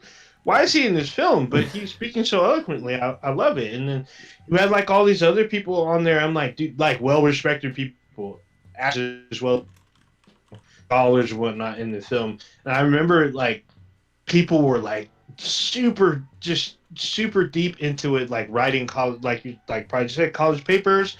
There's like all these theories. There's like the God complex and all this stuff. And there was like the Animatrix was supposed to evade people because like if you watched it, it had the little short that did the lead up, so everyone was all about it. Everyone had to see it. That was like one of the top rented DVDs before the film came out. It was super crazy, super crazy. Well, you know, sorry. What was really cool about The Matrix is it was like one of the first times that most people. It's what brought it. It really changed the way that American movies were being made after that, because it brought like Chinese choreography, like martial arts choreography, into like the Western world, and for like the wide audience of America, that was the first time people saw fighting like that outside of like a Chinese movie or Japanese movie, mainly a Chinese movie, like a kung fu flick, and like seeing like the way they were using like wire fu with that shit, it was just, like it was blowing people's minds. And after that is when like you saw like more of like the the evolution of wire fu, and then when they had gun fu with damn, what was the name of that movie? Oh, Equilibrium. Yeah, that when movie. they did the gun katas, that was a good movie. Yeah. That was actually pretty good. Yeah, but go ahead. I was just gonna say, but don't forget, like again, to 19-year-old prodigy, 19-year-old Kronos, 20-year-old Kronos, 55-year-old old ninja. It was amazing to see like these folks in trench coats with like Uzis and fucking RPGs and fucking people up, but everybody looked young and fucking hip, and like they would go to some cyber internet cafe or something. The look of that motherfucker was off the fucking hook. You know what I mean? Like the cool factor was a bunch hard. of cyber goths. Exactly. Yeah, it's like that works, I guess. It's cyber goth. Yes. And it took the stigma off because back then, for you youngins, the whole Columbine and trench coat thing was still kind of like, it was still kind of controversial. Like every time you saw someone in a trench coat, people were like, oh, they got a gun, they're about to shoot up the place. So this made the whole trench coat thing like, oh, they must be heroes or fans of the Matrix, because it was easy Halloween costume to make. All you need is a trench coat and a suit, all black, and some glasses. And my man Morpheus wore some fucking shades with no glasses, just a rim, and looked cool as fuck. And we hadn't seen him, like he had such a hot career in the 90s with like What's Love Got to Do with It, and then Boys in the Hood and whatnot. But this was something different, like, you know what I mean? Lawrence Fishburne as like the ultimate guru guide, knowing kung fu, going in and out of places. Bruh, he was Black Yoda. Yes. In a trench coat. For real. That's why everyone connected with him. He spoke, instead of speaking backwards, he just spoke Yoda from left to right, front to back, and he just like, he taught Neo what to do, and he believed in him so much, but he knew that like he was gonna fail. He kept with him, and he believed in this whole like, bigger than the rest of us type prophecy, and he was captain of the ship and whatnot. And then we saw in part 2 that he had like, he had a boo thing waiting on him. So it was pretty awesome. Yeah, dude, I'm all the way fucking excited about that shit. Like, I hope it's a big fucking hit phenomenon again. Yeah, that's some shit. Like, rightly so, people give Warner Brothers a whole lot of shit because they fucked up over and over again, putting Jonah Hex before Superman, Wonder Woman, and Batman sometimes. But like back then, like they had the Matrix trilogy, years around late 90s all the way into the late aughts. Even Constantine, even though like, I mean, it was a post-Matrix film, but Constantine was kind of a hit, even though it wasn't exactly accurate because he's supposed to be British. Yeah. There's no the castle that or his mansion that he had, none of that's really featured, but people still resonated because it was Neo doing dark magic. Yep. I didn't even associate him with the DC Constantine because he wasn't British. I was like, what's this weird? Yeah. That was weird. Like, he didn't even try to. He's like, I'm just going to be me. Yeah. All right. Wasn't blonde. Oh, yeah, none of that. I didn't get it either. I just thought this was a really cool, like, supernatural film. Come to be like, oh, this is DC. Oh, this is John Constantine. Wait, what? He ain't British. He had the trench coat and shit, but he wasn't blonde. I'm like, but it still worked. Yeah, it was dope. Fucking shit, man. I will say I'm slow. I have to think about every fucking episode of Squid Games. Like I'm still on episode 3. I'm on episode This shit 5. Oh, you're still early. Oh this shit man. is fucking me up. God damn, I love this. It gets the more it goes on, the crazier it gets. I'm on episode 5 now, and it's just like, it's a Oh lot. shit. It's a lot. Mm. I'm just like, why are you doing that, God? Why are you now? You're doing what with the bodies? What the fuck is going on here? Yeah. Mhm. The part that got me, and I had to just sit and think, was when the one gangster with the tattoo on his face. And again, I'm early on, but he was on that bridge and talking to the other gangster, and he set him up, and he's like, "The Filipinos coming after your ass," and he gets out, shanks him. And is like, "Welcome to Korea," jumps off. Of like, what the fuck is happening? He shanked the fuck out of that dude. Yeah. Like, he stabbed him once, like in the leg. I was like, "Oh, you got him." And then he stabbed him again in the back. I was like, "Well, you definitely got him." And then he just kept going. I was like, "Bruh, he's dead." I guess he wasn't dead enough. Yeah, he wanted to make sure he didn't get up. Dude, my fucking image of Korea will forever be changed. I think of fucking K-pop and fucking boba tea and karaoke. Nah, man, I ain't going to Korea and Seoul at night. Motherfuckers will shank me like them Filipinos. Nah, it's not happening. That's all bad. It's so crazy, like how much they're. And what's insane is that I can guarantee you, like, if you did that in real life, people would do it, even if death was on the line, because people are in that much fucking debt right now. Oh yeah, it's relatable on a universal human scale, and that's what I appreciate. It's a unique story, and the other thing that I heard, like when I was reading up about it, this guy tried to make this movie or make this series a bunch of times. It got turned down by all the fucking studios for fucking years. So yeah, it's like a decade, literally a literal decade. And it was the biggest hit in the world. Like, bro, they made Human Centipede 1 and 2. I think there's a 3, isn't there? There is a 3. Like, yes, if there's 3 Human Centipedes, we need 3 seasons of Squid Game. All right, because this is way better than Human Centipede, especially part 2. Part 2 was just fucking dark. Yeah, part 2 was bad. Oh, I saw the uncensored part 2, and that shit was just. Woo! I will say this, though, I can't help but fucking, with my lisp and shit, put an S on the end. It's supposed to be, I know it's Squid Game, but that shit is getting called Squid Games every fucking time. I mean, to be honest, they do play multiple games. So it's just, what fucks me up royally is that these are supposed to be games played by children, and these adults are playing it with their lives on the line. Like, there are people with guns hovering over them, making sure they complete the task. And as soon as there's like a minuscule mistake, the just nanosecond of them just click, boom, and they just keep it moving. I'm just like, holy shit. Yeah. It's just so bad. I will tell you, it's so fucking popular. I haven't let my kids obviously watch it for very obvious reasons. But it's all over my kids' elementary school. They're talking about Squid Games and shit. Yeah, definitely most kids watch this shit. Yeah, but they're just like, have you heard of Squid Game? Red light, green light. I was like, you ain't supposed to know about that shit. What the fuck is wrong with your parents? I mean, red light, green light is supposed to be an innocent game, but when you add guns to it, it's totally different.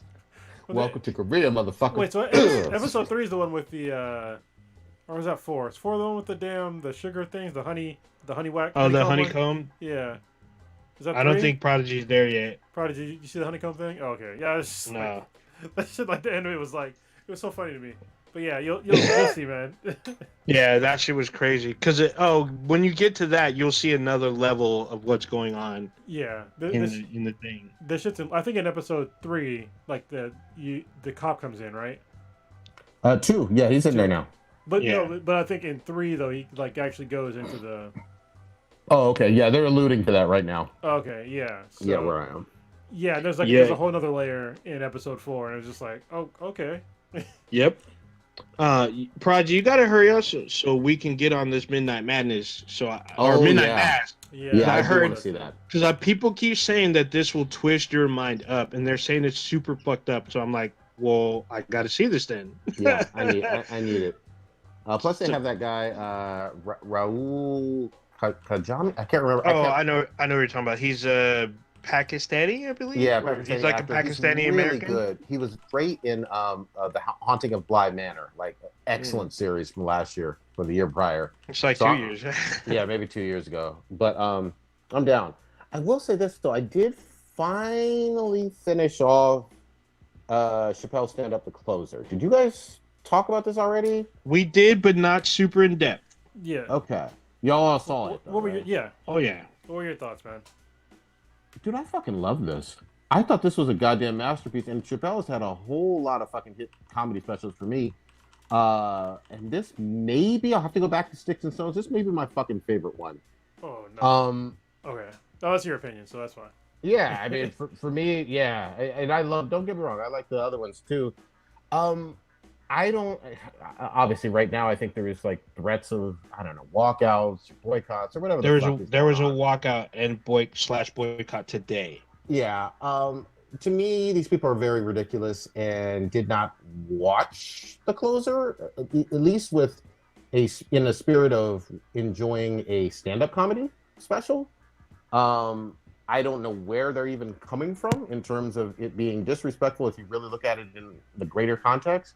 But I thought Chappelle was crystal fucking clear on exactly where he was coming from, and like hilarious with his jokes and his timing on this one. And he said up front, "This is gonna be my last one. You know, I'm gonna go all the way there." Didn't give a shit about quote unquote getting canceled. Said Twitter isn't a real place. Waved the middle finger and just, for me, brought it hard as hell. And most importantly, for any stand-up comedy special, it was funny as shit. I laughed hard as shit when he said, mild spoilers if you haven't seen it, but when he said that shit about this is impossible pussy, I fucking died. That shit bad. got me. Because that's what he's like. It tastes like pussy, but it really ain't. I'm like, hold on, bro. Yeah, and but again, the other thing too is obviously, you know, I'm dancing around it, but he was very vocal about the transgender community, but also talked very personably about someone who was a friend of his committing suicide. That he did things for her and her family after she died. And did things for her while she was alive in terms of putting her on. Like, if you're opening for Chappelle, your life as a comic has forever fucking changed. Period. Like, for sure. That's one of the biggest things you could ever fucking ask for. So, he, in my opinion, humanized the fuck out of her. Talked about her struggles. Talked about her getting shit on by folks in the trans community. You know, and had receipts for all of that. It was, again, to me, just a masterclass of kind of weaving through modern culture, weaving through controversial aspects of things. I mean, one of the other things, again, mild spoiler, he talked about how the baby shot somebody in a Walmart, you know, and nobody gave a shit. Nobody bats an eye to that. Kind of like how, in a lot of ways, John Gruden was going to be forgiven for saying some obviously racist, anti-black shit, and was being hugged on ESPN by Randy Moss and other people. Yeah, but remember, the baby did kill someone as ruled as self-defense. It wasn't like he came in there just shooting up. Sure. I'm the baby. Yeah. Well, you know, in any event, killing someone is bad. Usually seen as bad. Usually. Unless you live in Kentucky and you shoot a dark person, I guess. Yeah, I don't know all the circumstances. Maybe it was, you know, truly fight or flight. He was about to get killed. I don't know. But, you know, he brings up some interesting points, and I'm going on and on, but I was hold on. The point about the baby impressed. thing is that, you know, the baby's career wasn't affected at all by killing somebody in a Walmart, but if he just hurts, you know, somebody in that community's feelings, then his career is all of a sudden destroyed. And it's like it shows the value that people have of black people versus, you know, the LGBTQIA community. Like, and I mean, that's true. Yep. So I think that they're uncomfortable with that fact, and therefore they need to find something else to be angry about. And they don't even talk about, you know, the fact that this poor woman got online bullied to death. She committed suicide because of online bullying, more than likely. And people don't want to touch that shit with a fucking 10-foot pole because they know that it's true. And they said, oh, well, look at her, you know, somebody said, look at her, like, death note. And I'm like, first of all, I didn't know if there was one. And they said that, you know, she regretted that she let her community down. I was like, okay, well, even if that is true, she still got bullied into doing that. Like, your own thoughts are your own thoughts. If you're bullied into thinking that you let your entire community down, you still got fucking bullied, man. And that's the point that people are missing here. Uh-huh. Yeah. Yeah, and people seem to also forget the whole August Ames debacle because the night before she killed herself, she was fighting with LGBTQ plus community over not wanting to work with men who were basically bisexual or I don't know if it was a trans actor, but she said it was my body, my temple, and I get to choose who I work with. But she was in, fights with Was people this a on porn? Twitter, Sorry, so just so I know, yes, porn porn star, right? actress, Yeah. and literally after the fight, the very next day, she killed herself. Yeah. But nobody wants So- to. They don't want to talk about it because they want to talk about, how marginalized they are. And yes, like your people in your community are marginalized, and I get that. People can be bullied in that community. But if you're doing the same thing to other people for disagreeing with you, then you're part of the same exact problem. And if you don't see that, then you have a problem with your entire worldview. If you think that you're so above everybody else that you cannot take criticism from them, then you have an issue that needs to be resolved. And that's something that he talked about in his special that people just they don't want to talk about it. And I just want to be really clear. And I listened because I watched this a little bit late. I watched it this weekend. So it was after the controversy and all of that. And I was like, let me see it for myself. And I was listening really clearly.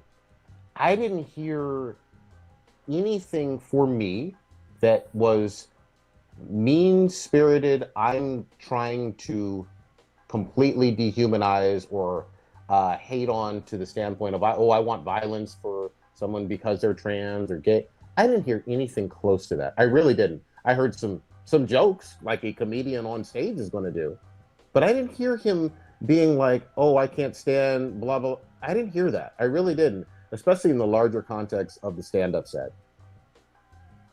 So, I think in terms of walkouts with Netflix, do not forget, and we talked about this maybe a year ago, you had a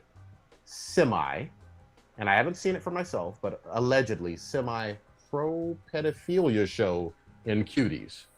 Oh, so according to Blue, that's not the case because he okay. It. I haven't seen it for myself. I'm saying allegedly. I'm saying supposedly, but that's the lens it was viewed by. Yeah, and I didn't hear nothing from any Netflix employees except for moving on. Yeah. So according to Blue, that movie it was literally about a young African girl, African, trying to escape her village or whatnot from warlords and shit, and then she managed to end up dancing. She just was very young, and I was like, what? Because he talks about it on the podcast. He gives a review and he talks about he didn't understand because the way he felt before versus the way he felt after viewing it. He criticized the people that were criticizing the film. You obviously have not watched this because this is not what it's about. And he said it straight. Case.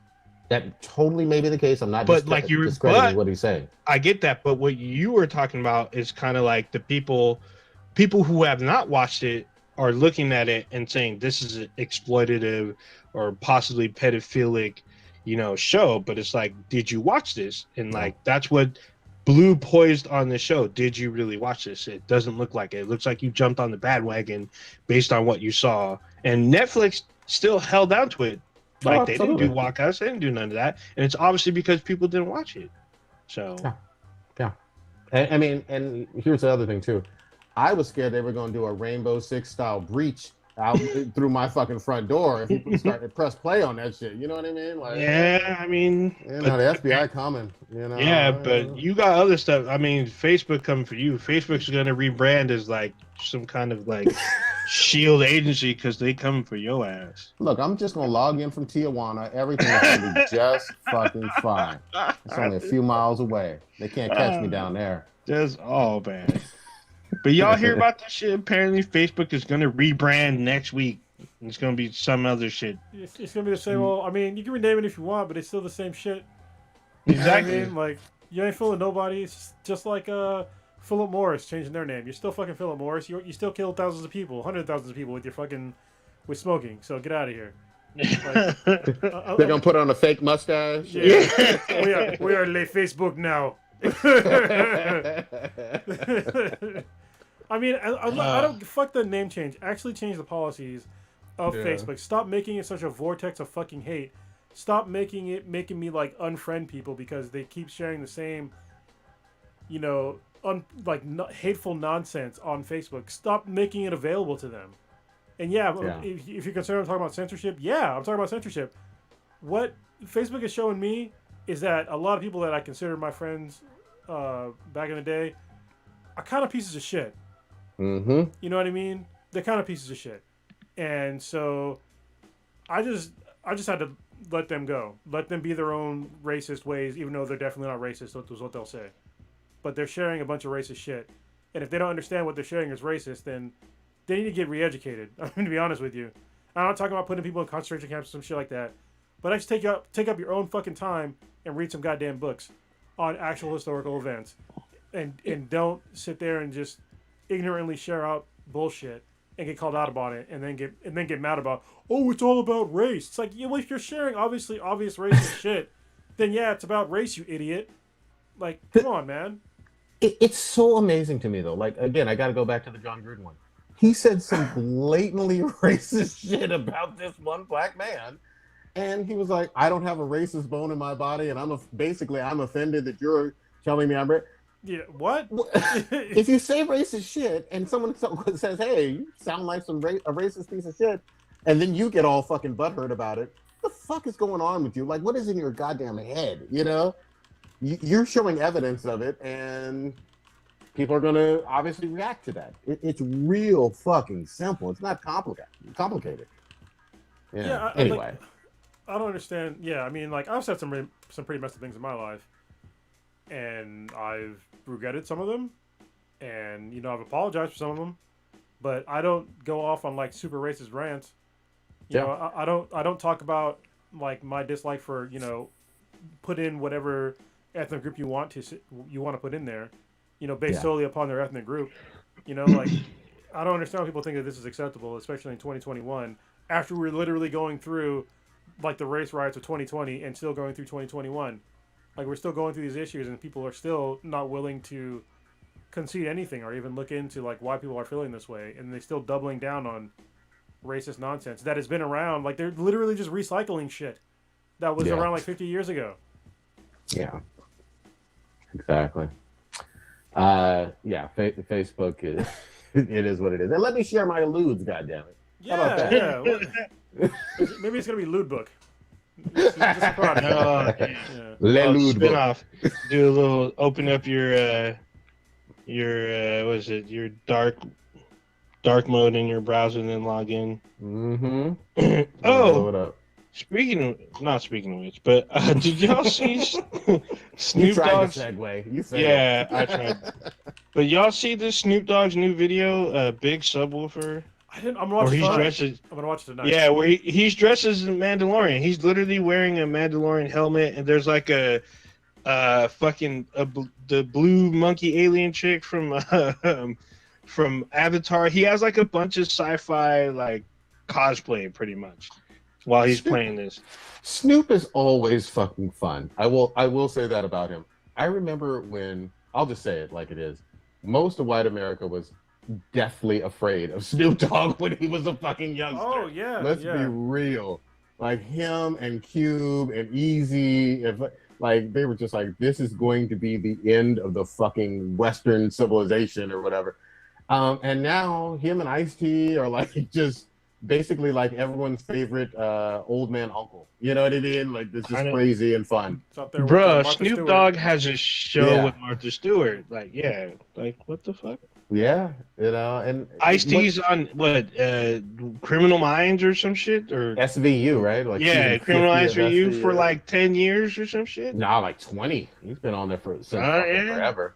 The thing that makes me sad is I would have loved to have seen what fucking Pac would have done. You know what I mean? If he had been around, you know what I mean? 20 years later, because he was like one of the better rapper turned actors you could find. You know.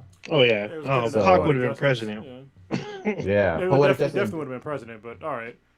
We can all pretend though. I mean, he ain't around. Yeah, exactly. I mean, it doesn't hurt to dream. There you go. But yeah, so you know, it's just funny how time fucking softens things. Like fucking Ice Cube.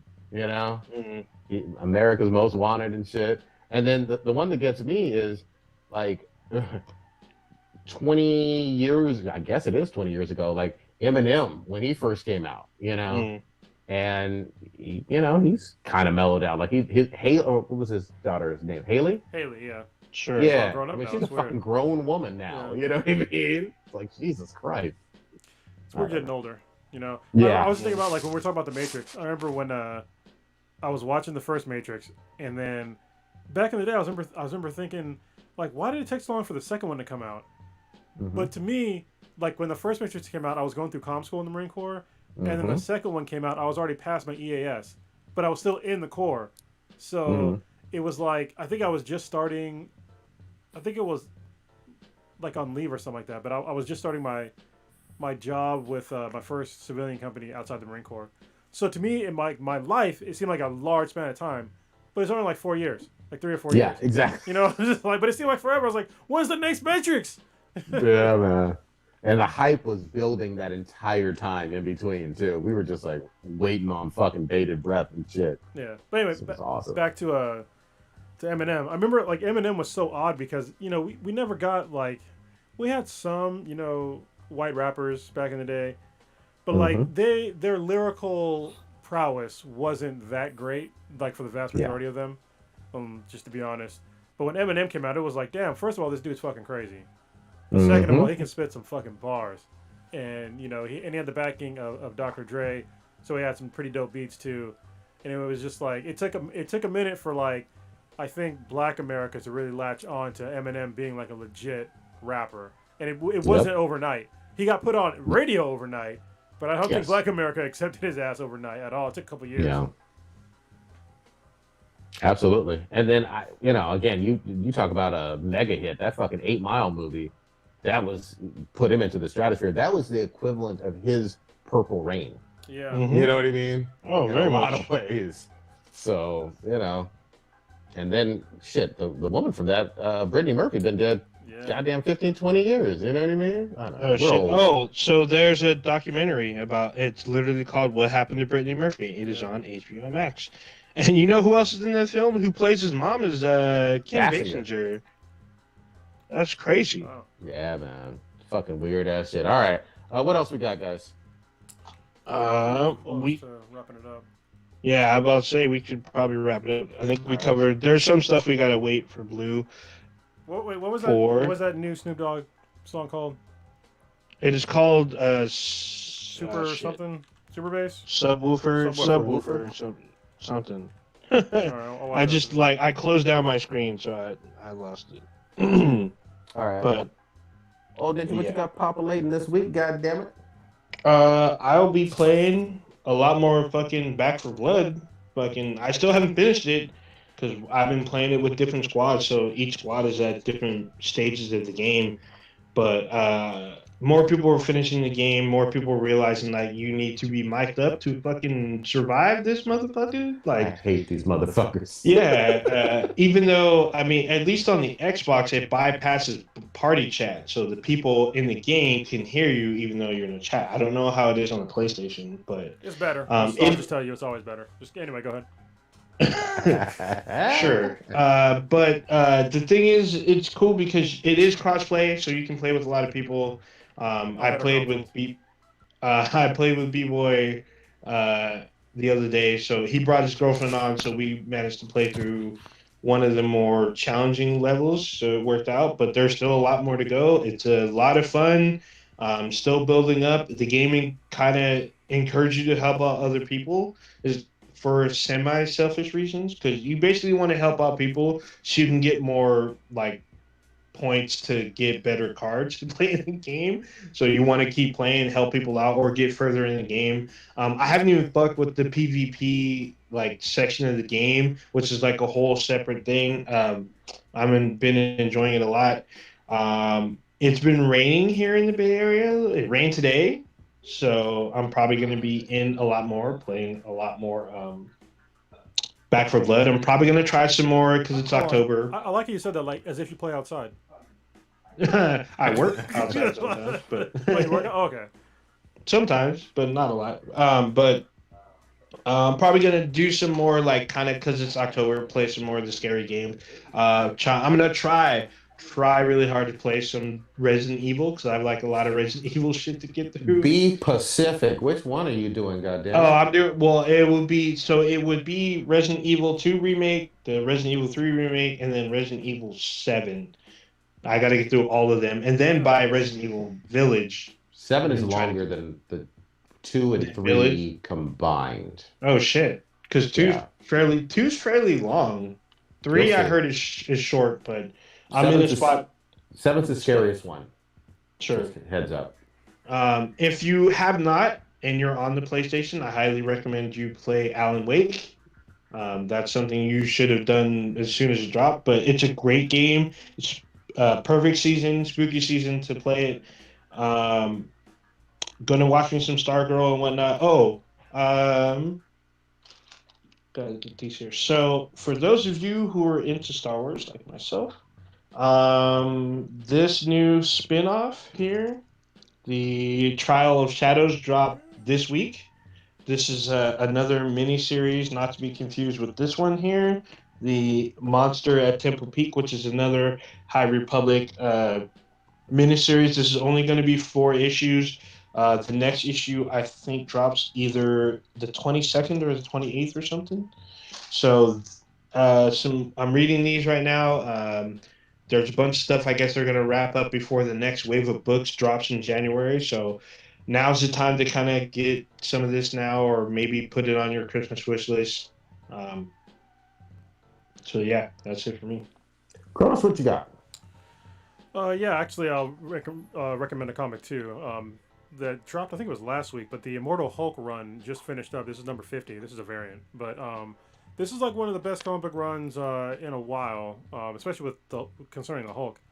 It was fantastic, like with the way that they introduced, the one below all, the different versions of Hulk, and like his whole like internal behind the green door, like universe thing. It was very interesting to see, and like seeing these other people that are gamma affected people is really cool. And shout out to, I think, who was the guy that wrote it?